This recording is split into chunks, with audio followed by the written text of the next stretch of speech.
Hello and welcome to this session in which we'll discuss how and why fraud happens. And to understand why fraud happens, we have to understand that fraud don't just randomly happens. It happens when specific conditions exist. And to study the fraud science, we have to look at something we called the fraud triangle. There are certain conditions that if they exist all together at the same time, they may increase the risk of fraud. Now, as auditors, as accountant, as business manager, we need to understand this fraud triangle, those conditions which are considered the signals for fraud. It doesn't mean if they exist, fraud would happen. If they exist, it means there's a risk. Therefore, if we understand those risks, we can look at preventive and detective measures to eliminate or detect or to prevent fraud. So in this session, we would explore the fraud triangle, which is a concept that's developed by not an accountant, not an auditor, not a business person, a criminologist. Donald Cressey, he studied crimes, fraud over the years, and what he found out is there are three elements that exist when fraud does take place. And those three elements are incentive/pressure, opportunities, and rationalization. It doesn't matter whether you are committing fraudulent financial reporting or misappropriation of asset. Remember in the prior session we looked at these two types of fraud. It could be fraudulent reporting or misappropriation of asset. It does not matter. For a person to commit fraudulent financial reporting, they will need to have incentive, opportunities, and rationalization. We need to discuss this, and the same thing for misappropriation of asset. Now, as an auditing student, as an accounting student, as a CPA candidate, what do you need to know about this? Well, you need to know what's the fraud triangle, the definition of each, then which factors are considered incentive, which factors are considered pressure, which factors are considered rationalization, which factors are considered pressure and it's for financial reporting, or pressure and it's for misappropriation of asset. Being comfortable. So therefore, in the real world, when you see those signals, you understand what you are looking at. So you can classify and start your fighting fraud techniques starting from that perspective. So this is what we will discuss in this session, the fraud triangle, starting by defining each element of it. Let's go ahead and get started. Before we proceed any further, I have a public announcement about my company, farhatlectures.com. Hello, my name is Farhat. You are here because you are either an accounting student, a finance student, or someone who's studying for their CMA or CPA exam. Great. You are looking for some additional help, and we can help you. I strongly encourage you to visit my website, farhatlectures.com. I offer additional lectures, resources, including PowerPoint slides, multiple choice questions, in some circumstances, exercises, and true-false questions. Our material is aligned with your CPA review courses, with your CMA review courses, with your college courses. I offer a risk-free trial that you can try to find out whether my website can help you or not. If you find it helpful, you subscribe, you keep your subscription. If not, you cancel and your risk is free. If you like this recording, if you like my lectures, you would like what's on the website, give me a chance to help you with your college courses as well as professional certification. I hope to see you on the website.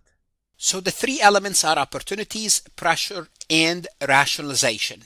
So we're going to look at each one separately from a definition perspective, starting from incentive or pressure. Well, what is incentive? What is pressure? Incentive means you have some motivation, or pressure means you have to do something. Why? Well, you could have personal reasons, and we'll look at some examples of incentives or pressure, or financial motive, push someone toward fraud. So people don't just commit fraud. I mean, some people, they commit fraud because they don't have to, they don't need to. They could be sick psychologically, that's different. But in the absence of those factors, people don't just commit fraud to have fun. They commit fraud because they have a motive or a pressure to commit fraud. So that's one. Two, to commit fraud, you have to have the opportunity, whether you are stealing or you are committing financial statement fraud. You have to have an opportunity to make it easier for you and make the fraud accessible and be able to finish that objective of committing the fraud. You have to have the opportunity.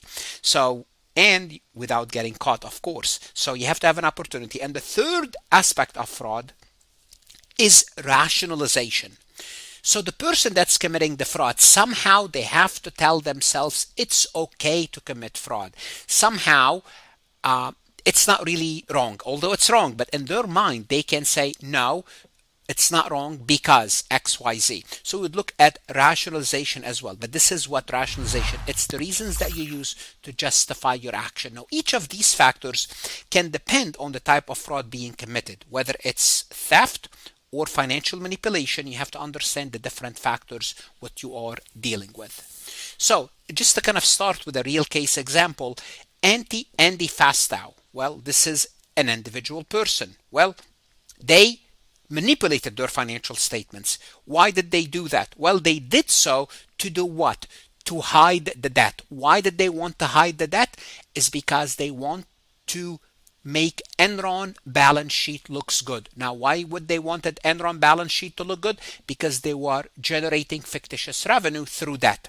Therefore, they use complex off-balance sheet structure to hide losses. So that's the technique that Andy Fastow completed. Now, why did he do it? Because he owns stocks in the company. That's a financial motivation. He wanted Enron stock to go up. Financial reporting, the incentive is to make the company look good. Did he have the opportunity?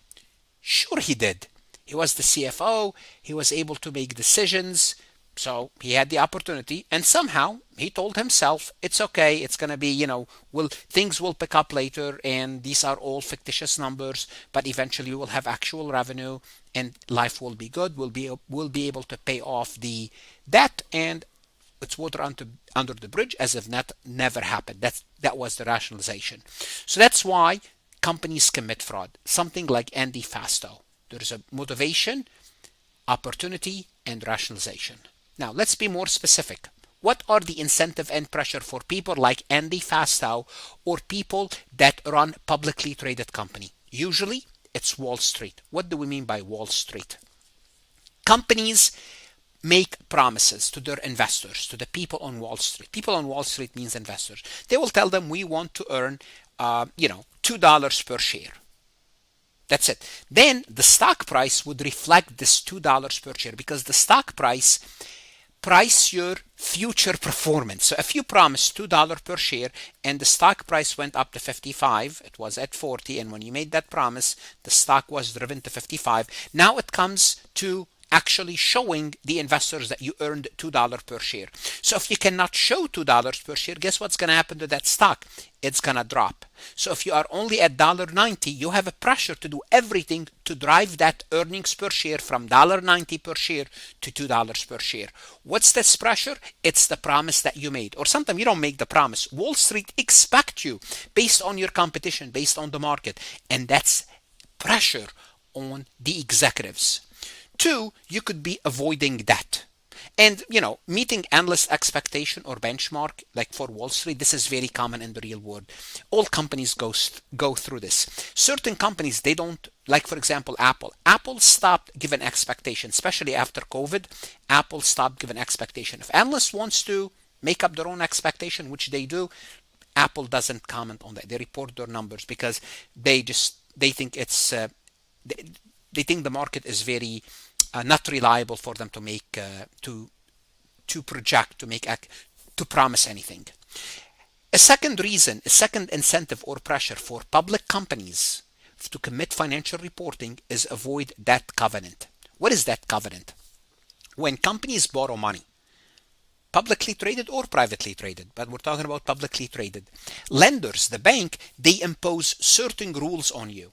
Some of these rules could be you have to have your current assets divided by your current liabilities, which is current ratio, always greater than 2, just as a condition. Okay, so for example, that could be a condition. Then what's going to happen is you want to keep this current ratio, current assets divided by current liability, greater than 2. Why? Because there is a covenant, there is an agreement between you and the bank. If you cannot keep it, things could go wrong. What could go wrong? Well, the bank can increase the interest rate. That's not a problem. We can handle that. How about if the bank canceled the loan? That's a problem. So you have every pressure to do what? To keep your current ratio at 2, by doing what? Committing fraud.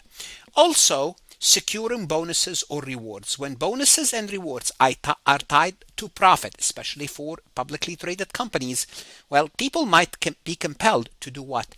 Inflate earning.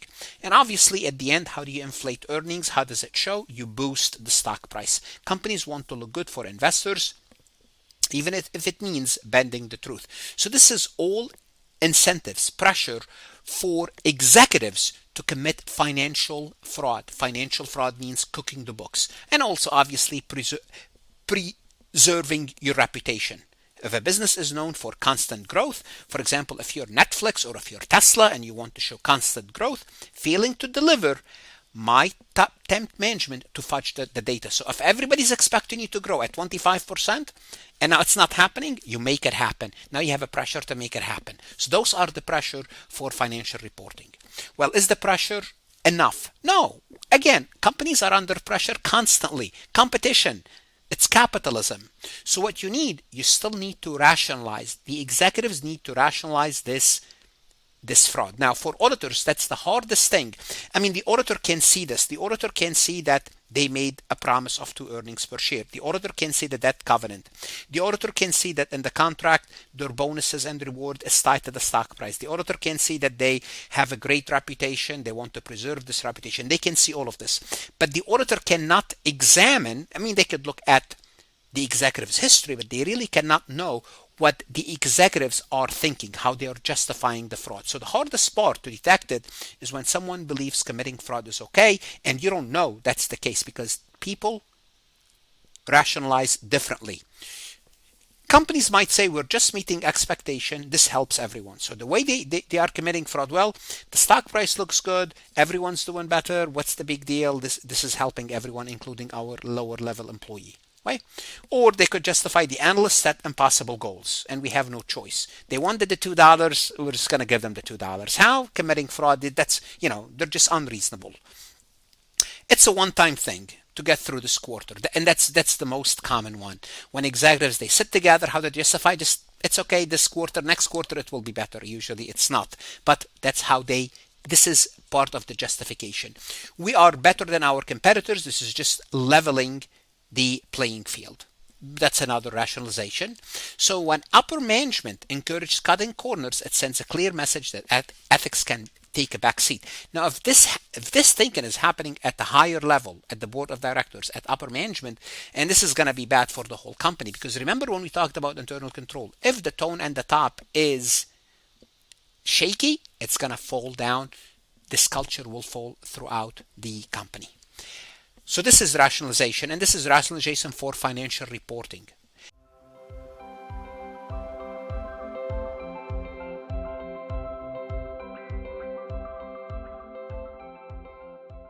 Let's take a look at this multiple choice question to see if we can answer a question about the fraud triangle.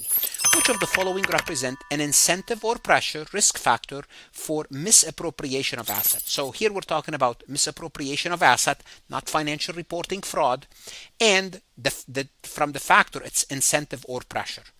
And we have 4 risk factors. One of them should meet this definition. Now keep in mind, all 4 answer choices might be correct for something.